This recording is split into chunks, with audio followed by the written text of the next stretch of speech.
Hi, Mr. Brown. Yeah, come Hi, on in. I'm Jessica. I'm the new occupational therapist at the school. I heard you had some questions for me. Yeah. Thank you for meeting with me. I guess I just don't, understand what occupational therapy is. It sounds like helping people find jobs. Kids don't need jobs. Yeah, occupational therapy is a profession that a lot of people are unfamiliar with. The term occupation actually means an activity that is meaningful to someone. So, what occupational therapists do, the goal is to increase the ability of the client to participate in everyday activities. Oh, okay, great. I've worked in a few different elementary schools, and I've never seen an OT. Did all OTs work in schools? Or do they only work in schools? No, occupational therapists can work in a variety of settings. They can work in hospitals, rehabilitation settings, clients' homes, clinics, etc. There's a lot of different places.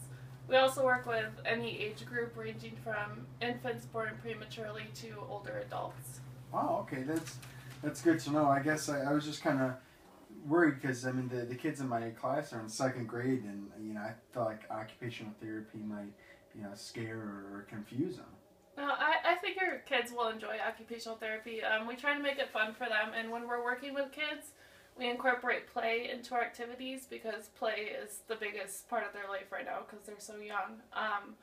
Many of the students that I will be seeing also work with the school's speech pathologist, Mrs. Finley. I'm sure you already know that. Yeah. And me and Mrs. Finley will be working as a team to monitor the students' progress towards their goals.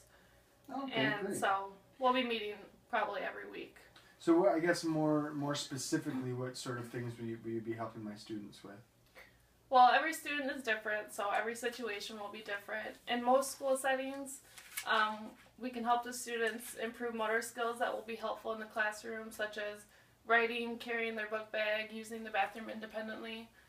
We also help them out with social skills, which would include things like sharing their toys and interacting with their peers.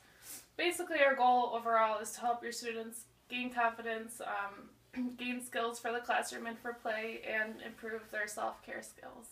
Oh, wow. Okay, well, that's good to know. This is all very new to me. I have a few students who I think I have in mind, who could really improve in these areas. What would it take to get the process started? Well, I have meetings set up next week to meet with the kids that are referred to my service and their parents. And during these meetings, I will conduct an evaluation, kind of like an interview to determine whether or not they actually do need my services. If a student doesn't need, if a student does need my services, then I will create a treatment plan along with the student and his or her parents. During the creation of the treatment plan, I will work together with the students and their parents to create a plan that's meaningful to them. Occupational therapy is very client-based. We want it to mean as much to them as it does to us. That's great. Yeah, I think that would be the important thing is to really make it individualized for the students. So I guess from the teacher standpoint, I don't think that my students will really understand all of this very well, and I don't know how useful they will be in creating the treatment plan. Well, I'm going to rely a lot on the parents' information, obviously, for a lot of my questions, but I won't be using any jargon, medical language when I'm talking to the families, so that it'll be easier for them to understand and provide input. Great. Well, this sounds like a good plan.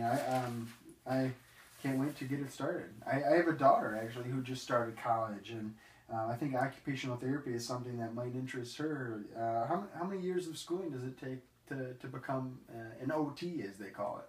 As of 2007, a master's degree is required for occupational therapy, but there's also the option of becoming an occupational therapy assistant, and that only requires a minimum of an associate's degree. What's the difference?